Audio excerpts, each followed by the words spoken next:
Huwag mo nang itanggi, minsan dumaan ka rin sa pagiging kamote, ngunit natuto sa pagkakamali at naging responsable. Sa video na to, kilalanin natin ang mga kamote sa kalsada at sana matapos mo itong mapanood para hindi ka na kailanman magiging isa sa kanila.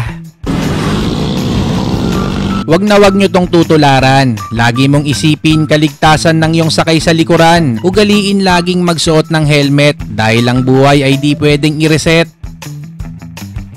Yung mga ganitong kabataan, wag nyo ding tutularan. Pasikat tapos inuuna ang kayabangan. Pag nadisgrasya, dagdag sa isipin pa ng magulang. Kaya yung mga ganitong video, dapat magsilbing aral para hindi pa marisan at mabawasan ang kamote sa lansangan.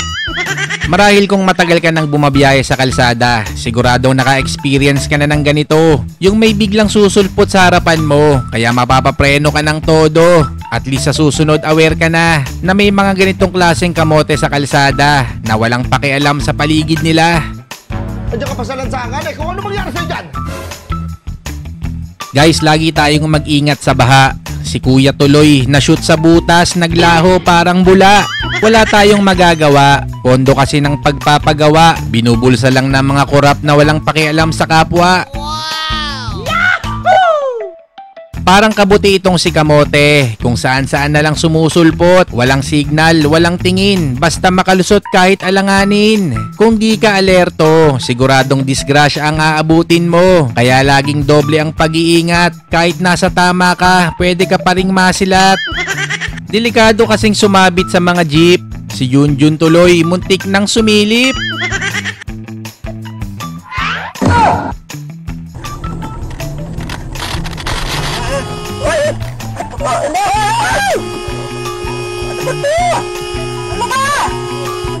Parami na ng parami ang mga kamote sa kalsada. E-bike ang dala, syempre, di required ang lisensya. Karamihan pa sa kanila, walang alam sa batas trapiko. Kaya sa bawat kanto, disgrasya ang kasunod nito. May bata, matanda, kahit sino na lang nagmamaneho. Pero pag nakabangga, sila pa ang galit sa'yo. Kaya kung gusto mong gumaling sa kalsada, kumuha ka muna ng lisensya at matuto sa pagkakamali ng iba.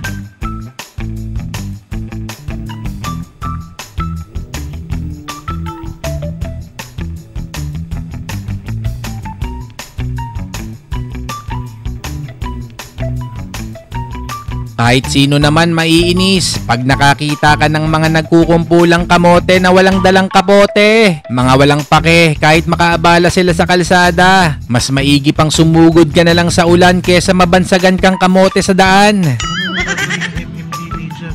Huwag nyo tong gagayahin. Hinakot niya lahat ng violation. No helmet, counterflow at evasion of apprehension. Sama mo na pati reckless driving para lang maihatid sa school ang kanyang sibling.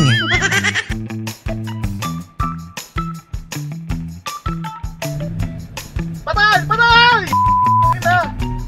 Pag nakakita kayo ng pedestrian, matik yan, dapat ka nang magbagal. Hindi yung alam mo nang may tatawid tapos sige ka pa rin sa pagbirit. Kung ikaw naman yung taong tatawid, maglakad ka lang, huwag kang biglang tatakbo. Lingon muna sa kaliwa tapos sa kanan. Pag safe na, tsaka ka lumakad ng dahan-dahan. Uy! Alay po ka pa!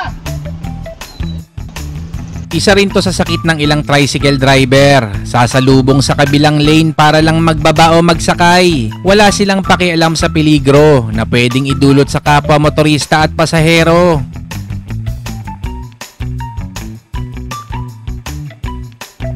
Multo caught on camera, walang suot na helmet. Dumaan sa dalawang enforcer, hindi nakita. Inilabutan tuloy ako bigla. Hindi kaya kota na sila o kaya baka pauwi na.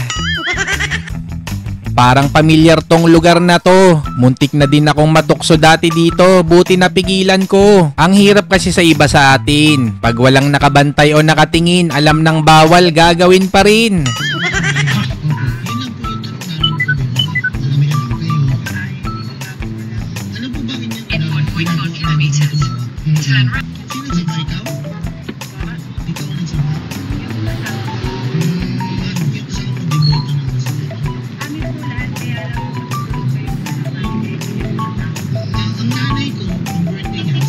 Dalawang HPG, rumampa sa kalsada, nag-counterflow na nga, tumayo pa sa motor na parang bida sa pelikula. Ang tanong, ito ba ang ehemplo ng disiplina sa daan? O parte lang ng palabas na walang kwentang patakaran? Kung ganyan ang tagapagpatupad ng batas trapiko, paano pa susunod ng karaniwang motorista? Kung mismong alagad ng batas ang lumalabag sa sarili nilang tuntunin sa kalsada?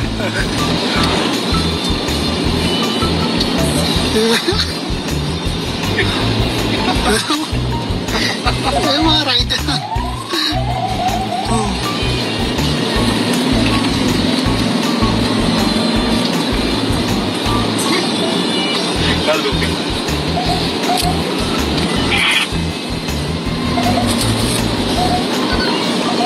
Nice move! Kaya pala sing lamig ng ilong ng pusa yung sabaw na in-order namin sa karinderya. Ang sabi ng tindera, wait lang ya, naubusan lang kami ng gas, paparating na raw sila.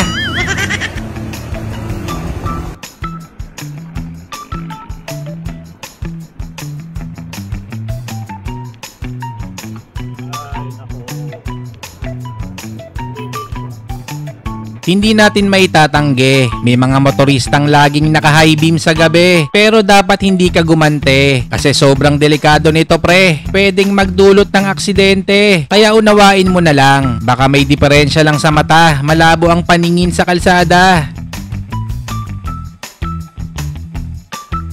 Oo, masikip talaga ang mga kalsada sa Pinas, pero wag nating itolerate yung paglagpas sa linya mga ungas. Hindi porke walang nanguhuli, gagawin mo na palagi. Ang iniiwasan natin dito, yung ganitong klaseng mga pangyayari. Awa ng Diyos at hindi naman kayo nasaktan mga pre. Saan kaya pupunta itong si Manong? Gumawa siya ng sarili niyang daan. Huwag mo tong tutularan dahil pag nadisgrasya ka, sigurado kakatok ka na naman sa mga cash G ng taong bayan. Kaya dapat lagi tayong alerto sa daan. Yung iba kasi sa dami ng problema, iniisip pa rin nila habang nagmamaneho sa kalsada. Pero kung paulit-ulit na lang nila itong ginagawa, kamote na lang siguro talaga sila.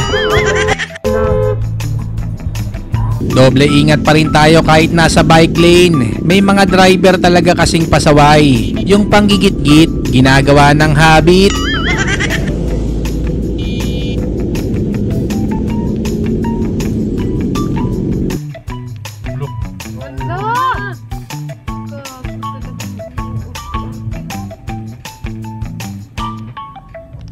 Ang galing mo namang sumingit. Pag ikaw talaga sumabit, rekta ka sa langit. Kaya wag mo tong gagayahin. Dahil hindi nakakapogi ang pagpapasikat, mas astig pa rin yung marunong mag-ingat. Dapat maging responsable ang may-ari ng sasakyan. Di yung basta-basta lang bumabiyahe kahit may kapalpakan. Check mo muna kung ayos ang lahat bago ka lumarga sa kalsada. Baka mamaya may madamay ka pa. Madalas din tong nangyayari. Minsan pa nga nakaka-aksidente. Biglang bukas ng pinto ng sasakyan. Hindi mo na chinecheck kung safe at walang dadaan. Wag na wag nyo tong tutularan. Buhay ng anak nanganib dahil sa kabobohan. Ugaliing laging magsuot ng helmet bago magpunta sa samgyupsalan. Ganito ang mangyayari kapag dalawang kamote nagtagpo ng landas sa daan. Imbis na magpatawaran, mas pinili pa nilang magbangayan. Kaya ang ending, perwisyo sa mga motoristang nasa kanilang likuran. Laging tatandaan, when emotions are high, intelligence is low. Kahit na bad trip at gustong magwala, mas panalo pa rin yung marunong magpakumbaba. Sana meron kayong natutunan at lagi nating tatandaan, hindi masama ang magkamali, basta handa kang magbago at matuto kahit sandali. Sa bawat disgrasya na iyong naiwasan, isang responsableng driver ang nabubuo sa daan. Salamat ulit sa inyong panonood. Kung na-enjoy mo ang videong to, baka naman pwedeng makahingi ng isang like at subscribe. Kita-kits tayo ulit sa next video.